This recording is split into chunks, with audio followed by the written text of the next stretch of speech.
Bonjour, nous avons conclu la semaine dernière sur la possibilité d'utiliser le conditionnement pour simplifier les calculs lorsque plusieurs variables aléatoires sont en jeu. Nous allons maintenant examiner les relations de dépendance entre les variables aléatoires.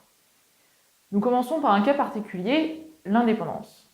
Dans un deuxième temps, nous verrons comment caractériser les fluctuations jointes d'un vecteur aléatoire autour de son espérance avec la covariance. Commençons par le cas particulier de l'indépendance. On se donne un vecteur aléatoire, grand X égale grand X1 jusqu'à grand XD, discret.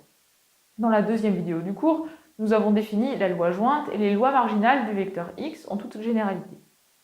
Voici maintenant un cas particulier. On dit que les variables x1 jusqu'à xd sont indépendantes si, pour tous les vecteurs petit x1 jusqu'à petit xd, dans l'espace produit x ronde, les événements grand x1 égale petit x1 jusqu'à grand xd égale petit xd sont indépendants. Souvenez-vous que pour vérifier l'indépendance de plusieurs événements, il faut en général vérifier que la probabilité d'une intersection de n'importe quelle sous-famille est le produit des probabilités. Avec des variables aléatoires, on a une caractérisation plus simple que nous admettrons. Pour que les variables x1 jusqu'à xd soient indépendantes, il faut et il suffit que pour tout choix de duplet petit x1, petit xd, la probabilité de x1, xd, donnée par la loi jointe, soit égale au produit des probabilités des xi, données par les lois marginales. Autrement dit, les variables sont indépendantes si et seulement si leur loi jointe s'écrit comme le produit des lois marginales. Attention, cette écriture n'est pas vraie en général, mais seulement pour des variables indépendantes.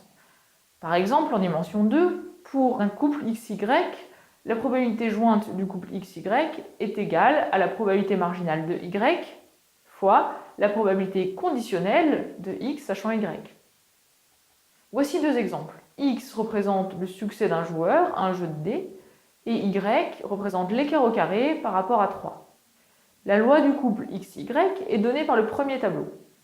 X et Y sont-elles indépendantes? Réponse, non. Pour le prouver, il suffit de considérer par exemple le point -1, 0 à la première ligne, première colonne. La probabilité jointe vaut 0, alors que le produit des probabilités marginales vaut 1 sur 18. X et Y ne sont donc pas indépendantes. Un autre exemple. La loi jointe de X et Y est donnée par le tableau suivant. Vérifiez que X et Y sont indépendantes. Lorsqu'on est en présence de variables aléatoires indépendantes, les calculs d'espérance sont simplifiés en utilisant la propriété caractéristique suivante. X et Y sont indépendantes si et seulement si, pour tout choix de fonctions petit f et petit g, respectivement de grand X et grand Y, on a l'égalité espérance de f de x, g de y égale espérance de f de x fois espérance de g de y. La preuve de la nécessité de cette propriété dans le cas d'indépendance est très simple dans le cas fini. Prenez le temps de bien la comprendre. Nous allons admettre la réciproque. Avant de donner d'autres outils pour analyser les relations entre variables aléatoires, nous devons revenir au cas unidimensionnel et parler de variance. Intuitivement, la variance d'une variable aléatoire, si elle existe, caractérise sa dispersion autour de son espérance. D'abord, une définition. On dit qu'une variable aléatoire x est de carré sommable si x au carré est sommable, c'est-à-dire si la somme des x au carré fois px de petit x est finie. On dit aussi, dans ce cas, que x a un moment d'ordre 2. Remarquez un détail important, si x est de carré sommable, alors x est sommable tout court, puisqu'on peut majorer la valeur absolue de tout petit x par x carré plus 1 sur 2. Sous la condition d'avoir un carré sommable, on définit la variance de x comme l'espérance de la transformée x moins espérance de x, le tout au carré. Intuitivement, si la variance de x est grande, on est dans une situation où x varie beaucoup en moyenne autour de sa moyenne. Un résultat très pratique pour le calcul de la variance, et que vous devez déjà connaître, je pense, est le suivant. Si x est de carré sommable, alors sa variance est égale à l'espérance de x au carré moins le carré de l'espérance de x. La preuve est facile à établir. à partir du moment où on a compris que l'espérance de x est un nombre constant, donc non aléatoire, qu'on peut donc sortir de l'espérance en utilisant la linéarité. Vérifiez que vous avez bien compris la démonstration avant de continuer. Nous allons généraliser la variance au cas de vecteurs aléatoires, mais nous n'avons pas encore parlé de l'espérance de tel vecteur. La définition ne pose aucune difficulté si vous avez bien compris la vidéo précédente sur l'espérance de variables aléatoires en dimension 1. On se donne un vecteur aléatoire grand X avec des composantes aléatoires x1 jusqu'à xt. On suppose que chaque xi est à valeur réelle et sommable. Revoyez la définition donnée à la vidéo précédente si vous avez un doute. Alors, l'espérance du vecteur aléatoire grand X, encore noté E de x, est le vecteur formé par les espérances de chacune des composantes.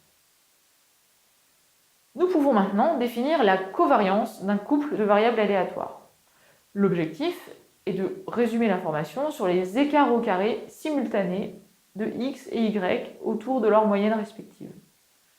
On se donne x et y, deux variables aléatoires réelles, deux carrés sommables. Pour la définition, nous avons besoin d'un résultat classique, l'inégalité de Cauchy-Schwarz, que nous ne démontrerons pas. Ce résultat nous dit que l'espérance de la valeur absolue du produit de x et y est toujours plus petit que la racine carrée du produit e de x carré fois e de y carré. L'intérêt pour nous est le suivant. Si x et y sont de carrés sommables, alors le produit x et y est encore sommable. La covariance de x et y, que l'on note souvent cov de x et y, est l'espérance du produit des écarts respectifs de x et y par rapport à leur espérance. Autrement dit, l'espérance de x moins e de x fois y moins e de y. Ici, l'existence de l'espérance est assurée par l'inégalité de Cauchy-Schwarz appliquée à x moins e de x d'une part et y moins e de y d'autre part. La covariance est parfois plus facile à calculer avec la formule suivante. On a covariance de xy égale espérance de xy moins l'espérance de x fois l'espérance de y. La preuve est exactement la même que pour la formule de la variance vue précédemment.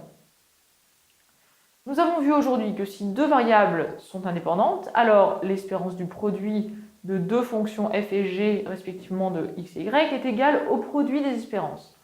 En particulier, pour f de x égale x et g de y égale y, si x et y sont indépendantes, alors l'espérance de xy égale l'espérance de x fois l'espérance de y. Par conséquent, avec la formule de la covariance, on obtient que la covariance de x et y est nulle. Attention, la réciproque de cette proposition est fausse. Deux variables peuvent être décorrélées, c'est-à-dire avoir une covariance nulle. Prenez par exemple x uniformément réparti entre moins 1 et 1, et y égale x au carré. X et y ne sont pas indépendantes, mais leur covariance est nulle. La covariance de deux variables aléatoires, que nous venons de voir, permet de définir la matrice de covariance d'un vecteur aléatoire grand X de taille d. On suppose que chaque xi est de carré sommable. Alors, la matrice de covariance grand sigma du vecteur x est la matrice carrée de taille d contenant à la ligne i et à la colonne j la covariance de xi et xj. Remarquez que la covariance d'une variable avec elle-même est exactement sa variance. Donc, la diagonale de la matrice contient les variances des xi. On peut manipuler cet objet de manière plus commode en voyant x comme une matrice colonne et en définissant l'espérance d'une matrice comme on l'a fait pour les vecteurs, c'est-à-dire terme à terme. Alors, grand sigma s'écrit comme l'espérance de x moins e de x multiplié par sa transposée. Vérifiez-le avant de continuer. Pour terminer cette vidéo, nous allons énoncer des propriétés très importantes des matrices de covariance qui seront très utiles en statistique et qui font le lien avec le cours d'algèbre des semaines précédentes. D'abord, sigma est symétrique, tout simplement parce que la covariance de xi et xj est la même chose que la covariance de xj et xi. Par conséquent, sigma est diagonalisable en base orthonormée. C'est-à-dire, rappelons-le, on peut trouver une base orthonormale de RD constituée de vecteurs propres de sigma. La dernière propriété essentielle est le caractère positif de sigma, c'est-à-dire le fait que ces valeurs propres sont toutes positives ou nulles. ou encore le fait que pour toute matrice colonne Y, on a transposé de Y fois sigma fois Y est un nombre positif. En effet, considérons le vecteur aléatoire x correspondant à sigma comme un vecteur colonne. Alors, transposé de y fois x est un réel, et en l'élevant au carré, on obtient un réel positif. Par monotonie de l'espérance de transposé de y fois x au carré est positif. L'astuce est la suivante. Le nombre transposé de y fois x, vu comme une matrice de taille 1, est égal à sa transposée. Donc on peut écrire le carré dans l'espérance comme transposé de y fois x multiplié par sa transposée.